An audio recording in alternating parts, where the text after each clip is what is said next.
I just love Christmas. It's my favourite time of year. But it can be so busy. I'm going to share with you some great tips for getting ahead, so actual Christmas is stress-free. I have some wonderful, easy recipes. That's just perfect. And I'll also be finding out how everyone else is preparing for Christmas. That really takes the wind out of my sails. It is magnificent.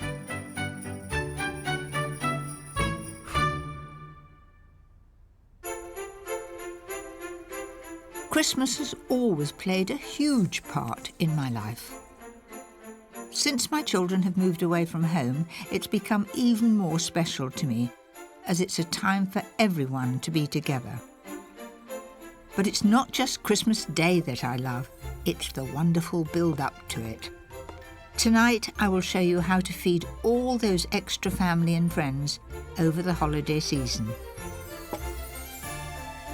My warming beef casserole, a breathtaking pie, a perfect winter crumble, and a lusciously rich mousse cake. But first, a dish perfect for a frosty Christmas Eve. My mother used to make it and have it on standby when we arrived on Christmas Eve, and now I'm doing exactly the same. I've got half smoked haddock and half ordinary haddock, 350 grams of each. And I'm just going to dice that up into reasonable sized pieces, so just about the amount that you would eat in one mouthful. And be wary for the odd bone, and that's it. To make the sauce for the fish pie, I like to use leeks. They're at their best in winter and add a perfect subtle flavour. You notice I don't do it as quickly as the chefs do. But I get there in the end. Fry them off in 50 grams of butter until they're nice and soft. Add 50 grams of flour and slowly whisk in 600 mils of hot milk. And watch it getting thicker and thicker. Don't add all the milk at once. If the sauce is a little bit too thick, you can always add a little more milk. That's it. Now I'm going to add salt and pepper. I like pepper. There we are, a little bit of extra. And then I'm going to put the juice of half a lemon. That just sharpens it up. In goes the dill. If you're not a lover of dill, you could always put chopped parsley in. Then in goes the fish. And the fish will cook in the hot sauce. The lovely smell of this fish, slightly smoky, just makes me think of Christmas. Once the fish begins to turn white, it's ready for the baking dish. Why do I grease the dish? Because it makes it much easier to clean afterwards. And it's usually me that's washing it up. Doesn't that look good?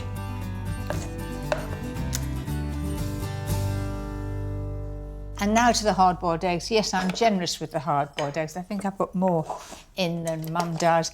And you know, all my family love fish pie, but my husband, if I don't put lots of hard-boiled egg in, I'm in trouble. That's it. And now to the soufflé topping. This is not only delicious, it's totally different and wonderfully crisp.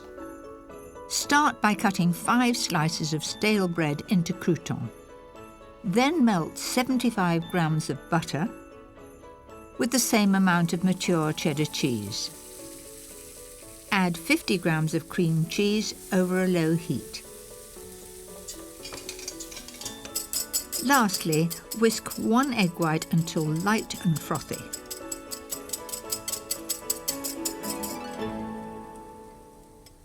And put the egg white in. That's the soufflé topping. Here come the croutons. In they go. And don't tell people it's bread. Just say it's soufflé. They'll think it's pretty grand.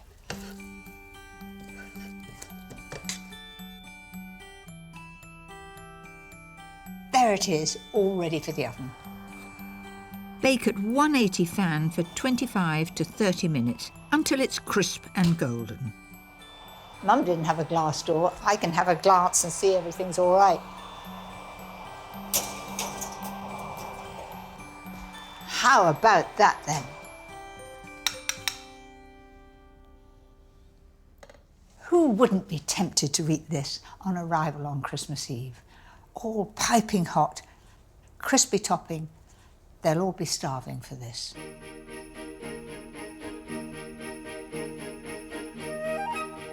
Because there's so much to do at this time of year, it's good to have a few delicious meals prepared in advance. And on a cold winter's day, this next recipe is the perfect thing to come home to. So to start with, I've got 1.5 kilos of lean stewing steak here, and I'm going to fry it. Now there's a lot of meat, so I'll be doing it in batches. No good putting all that in because you'll never get it brown at once. Keep moving it about. And the idea is to get it brown. That gives the extra flavour and it seals the meat in. If you look down the bottom there's a bit of crust coming. All that will add to the flavour. That's it. Add 3 roughly chopped onions and 6 cloves of crushed garlic to the same pan. It's taken up the juices from the bottom, which is all adding colour to my casserole. Now I'm going to add the stock. I'm using 300 mils of beef stock, and to thicken the casserole, a mixture of 50 grams of flour and 300 ml of white wine. Then the meat goes back. 3 tablespoons of Worcester sauce. Might have been a good idea to take the top off. So leave that on a very, very low heat or in a low oven and cook it until it's almost tender, about 2 hours. In that time, of course, you can be doing all the other things you have to do at Christmas.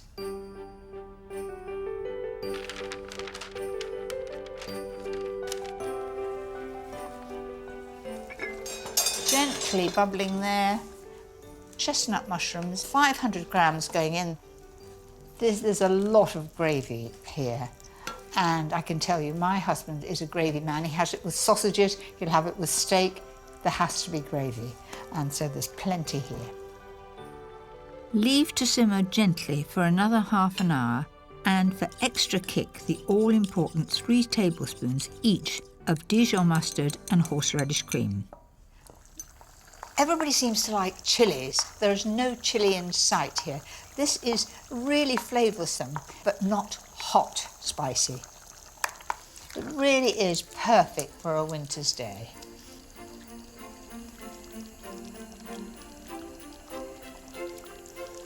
Do you know, that is a really mellow flavour, very warming, and for my taste, that's just perfect.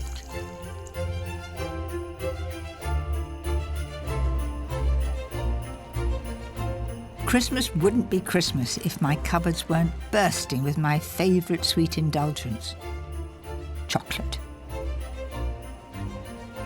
And nobody knows more about it than William Curley, 4 times British Chocolatier of the Year.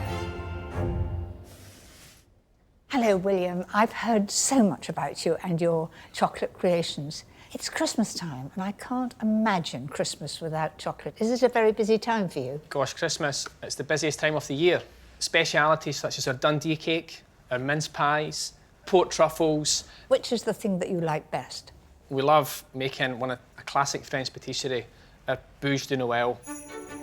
The bûche de Noël, or Yule log, is served traditionally in France as their Christmas pudding and dates back to the 16th century.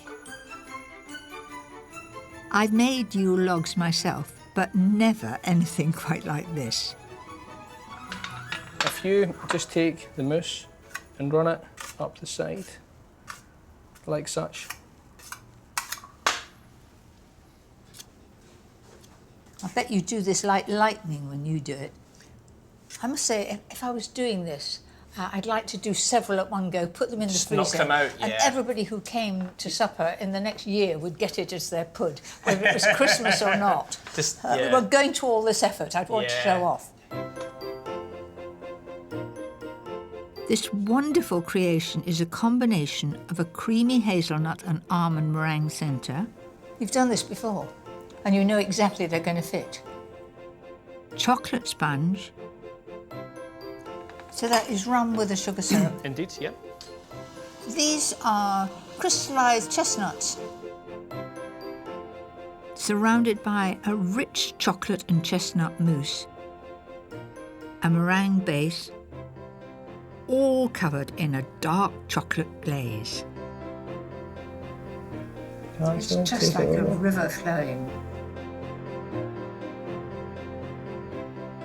A final few festive touches, Oh, that looks amazing. Just look at that.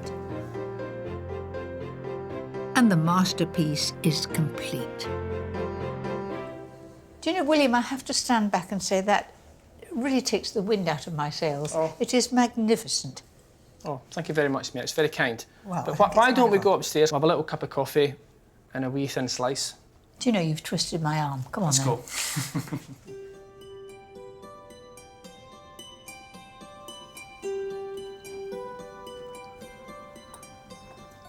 This is luxury personified. It is so chocolatey, and it's full of surprises as you get through the layers. Different flavours coming through. Oh, so good and oh, so memorable. All that remains, William, is to wish you a very, very happy Christmas. And you'll only have made about 1,000 of these come Christmas Eve. Indeed. Thank you, Mary. Merry Christmas to you.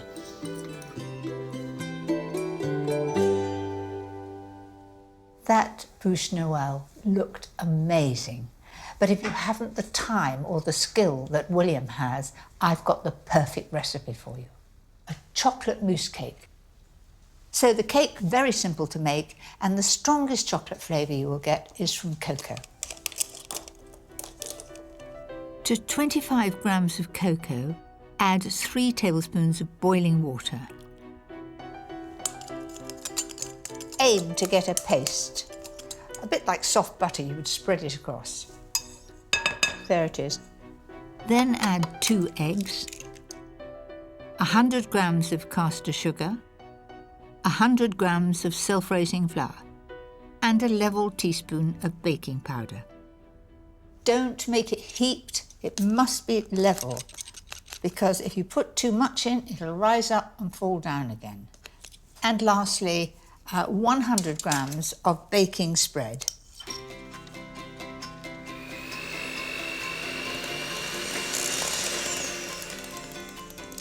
Beautifully mixed, all one colour.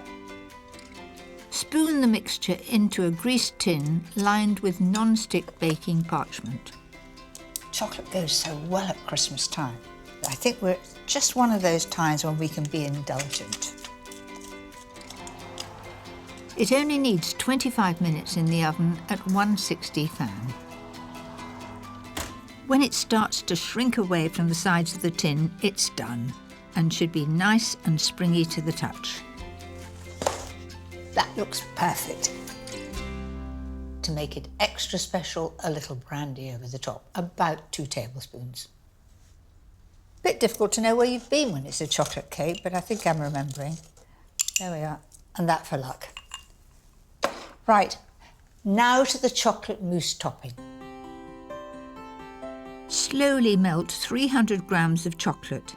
I find using 50% cocoa solids is best. It adds just the right amount of sweetness. While the chocolate cools, whisk 450 ml of whipping cream until frothy.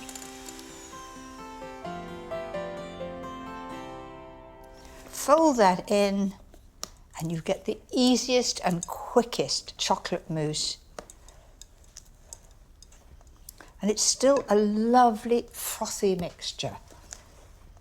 I'm going to put that on top of the sponge now.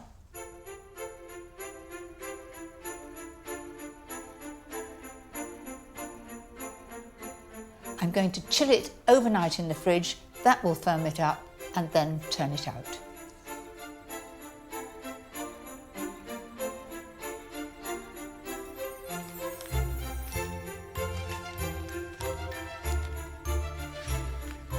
A little sieved cocoa over the top makes a professional finish.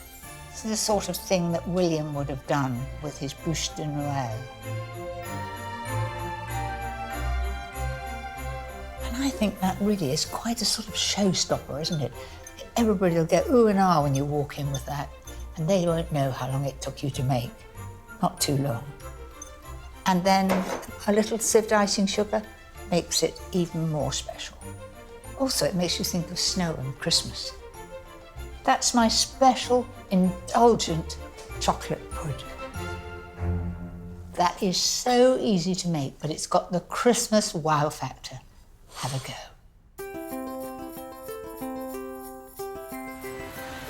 There are so many festive delicacies to enjoy, but my Christmas shopping wouldn't be complete without a very British favourite, Stilton. I've come to rural Nottinghamshire to meet Robin Scales, whose family has been in the cheese business for over 160 years. Hello, Robin. Very nice to see you. Lovely to meet you, Mary. Christmas wouldn't be Christmas without Stilton, and I'm fascinated to know exactly how it's made. Well, you've come to the right place. Come inside and we'll show you exactly how Stilton's made at Crotwell Bishop.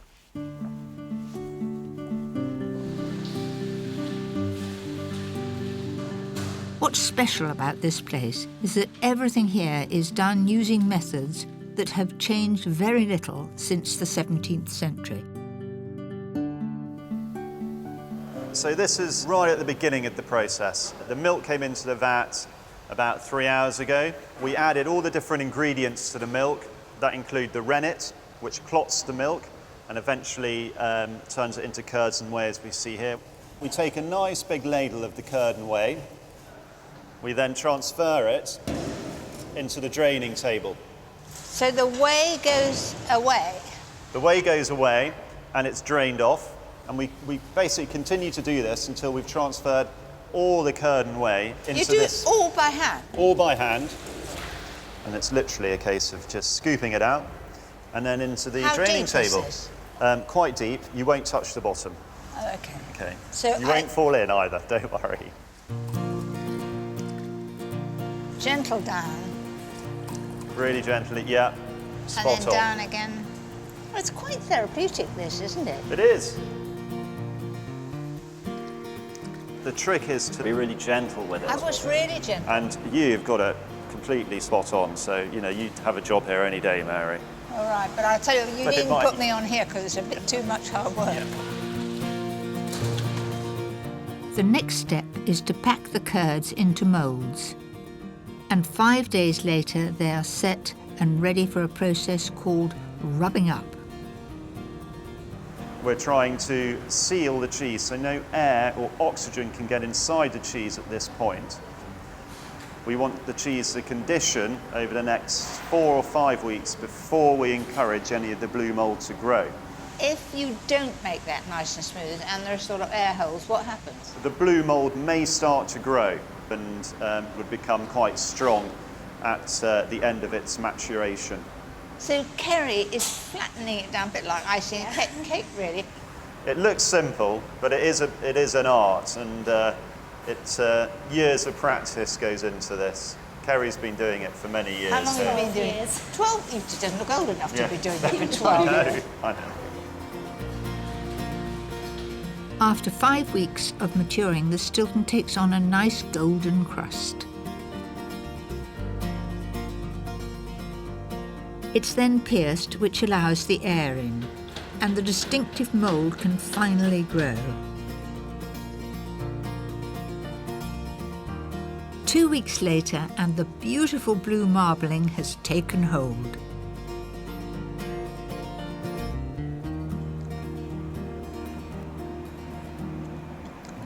It's very rich and creamy, and you do have luxury things at Christmas, and I think maybe that's why it's so popular. What about Howard? I have Stilton every day, really. You have it on your pie at lunch, don't you, sometimes? I have. Yeah. Yeah. You have it on your pie. How would you put it on your pie at lunch? Or just put it in the microwave. Yeah. And then it melts This over. is advanced cooking. Yeah, This is. it is. Yeah, so I must say, you look really well on it. I Anyway. know, well, that's, what do they call it? Aphrodisiac. Well, I won't go into that detail, but thank you very much. Well, there's a lot more to making Stilton than I thought, but it's definitely worth the effort. Just like my next recipe, which is a real showstopper. There's something really spectacular about a raised pie. When you cut the first slice, it's a real show-off pie. I'm going to make hot watercress pastry. You may not have made it before, but it is very easy to make, and it is the traditional one for a raised pie. Dissolve 100 grams of lard in 100 ml of hot water. Then add it to 250 grams of plain flour. And I'm going to just finish that off, putting my hand in. Now, if you're worried about my nails, they're gel and they won't come off. I was brought up not to ever wear nail polish when I'm cooking, and at college it was absolutely forbidden. But things have changed and it is Christmas. Put aside 1/3 for the top of the pie and roll the rest quite thinly. Now, I think that's about right.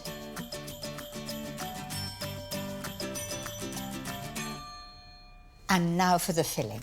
I've got some gammon here, some chicken, pickled walnuts. I think they give a lovely texture, lovely flavour, hard-boiled eggs and sausage meat. Cut the gammon and chicken into strips.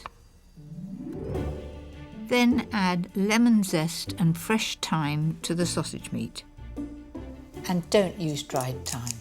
Dried thyme is a totally different thing, and I don't think it adds to recipes at all. Mix 1/3 of the sausage meat with the gammon strips to make the bottom layer of the pie. And then you can imagine, as you cut through, you get beautiful results.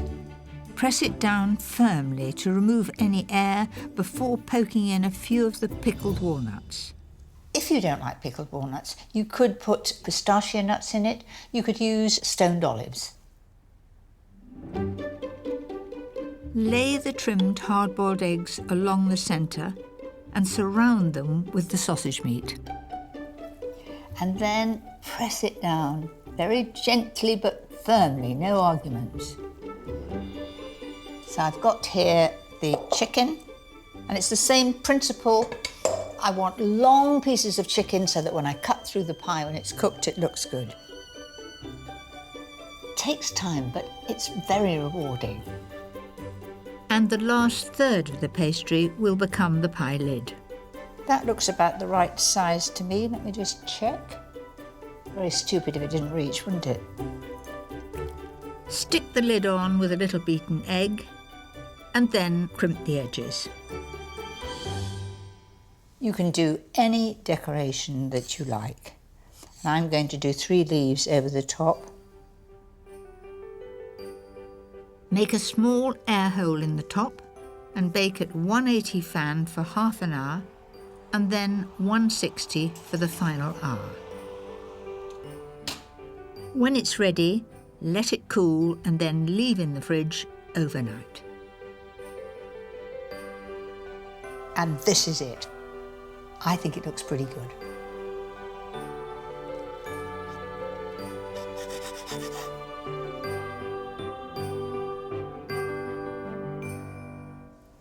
I can tell you, I'm chuffed to bits with that. I think it looks really perfect.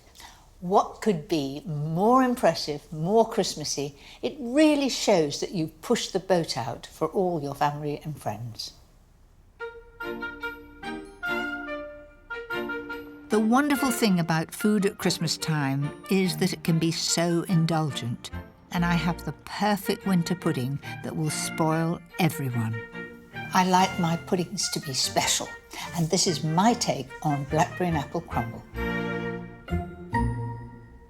I've already made a flan case. It's 28 centimetres wide and I've baked it blind, so it's ready to receive this blackberry and apple filling. I'm using 4 Bramley apples for the filling. They tend to work best.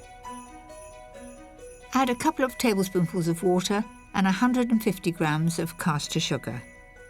Just give that a stir.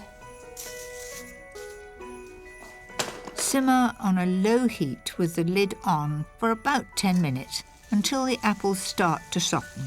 Right, time to add the blackberries. Take about 5 minutes of gently stirring. That looks absolutely right to me. A good tip is to drain the juice from the fruit filling, otherwise your pastry will get too soggy. There we are, it's pouring down. And that will be lovely, just reduced a bit and served with it. And now the crumble topping with a difference. Start with 175 grams of plain flour and 100 grams of butter. And this honestly isn't worth getting a machine out to do. And you just lift it up. This is a wonderful thing to do with children. They absolutely love it. For extra crunch, add 100 grams of demerara sugar, 50 grams of porridge oats, and 50 grams of coarsely chopped hazelnuts. Adding the nuts and porridge oats gives such an interesting texture. And at Christmas time, it's really a time when you use nuts, isn't it? So all I've got to do now is assemble it. Lots and lots of fruit. That's it. And then the crumble topping. You've really got the best of both worlds with very thin pastry underneath, and then you've got the crumble on top. You've got double whammy, really. Cook for about 25 minutes at 180 fan until the top is wonderfully golden and crisp. That looks a bit of all right. You can hear, listen to this. What a lovely crisp top.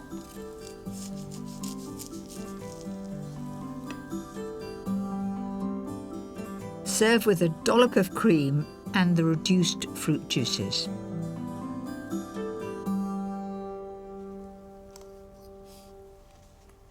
That is sheer heaven on a plate. I could eat all that in one go, and I'll diet tomorrow. So there you have it, 5 dishes you can make in advance to help you create the perfect Christmas. Next time, I'll show you how to take the pressure off the big day itself. Christmas doesn't get better than that. You notice I take the drink first.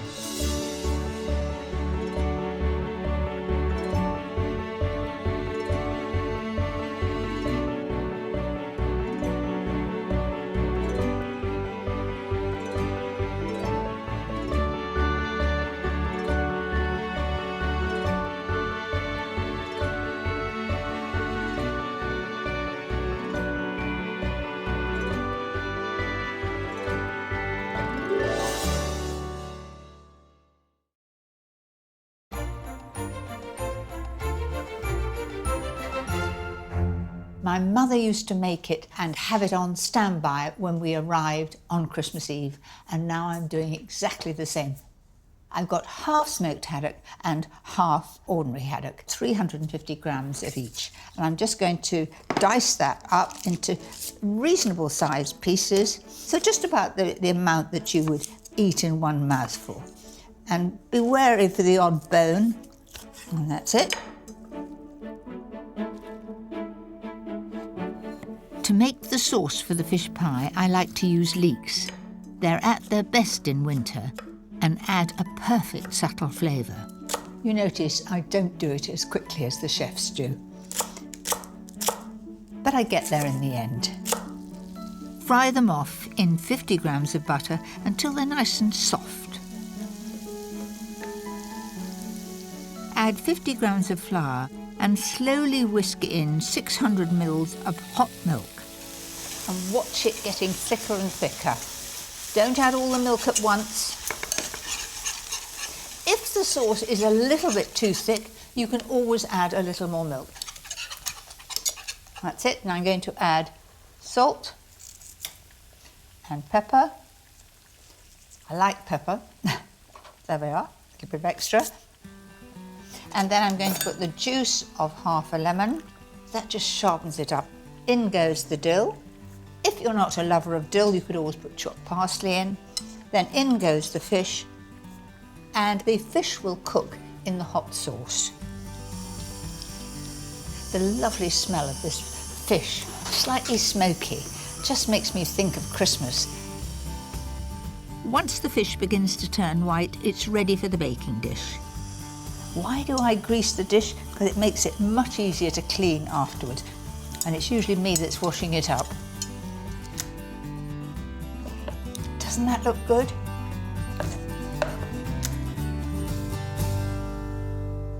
And now to the hard-boiled eggs. Yes, I'm generous with the hard-boiled eggs. I think I put more in than Mum does. And you know, all my family love fish pie, but my husband, if I don't put lots of hard-boiled egg in, I'm in trouble. That's it. And now to the soufflé topping. This is not only delicious, it's totally different and wonderfully crisp. Start by cutting 5 slices of stale bread into croutons. Then melt 75 grams of butter with the same amount of mature cheddar cheese. Add 50 grams of cream cheese over a low heat. Lastly, whisk 1 egg white until light and frothy.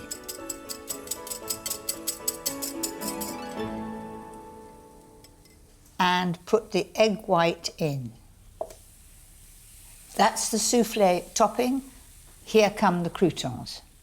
In they go. And don't tell people it's bread. Just say it's soufflé. They'll think it's pretty grand.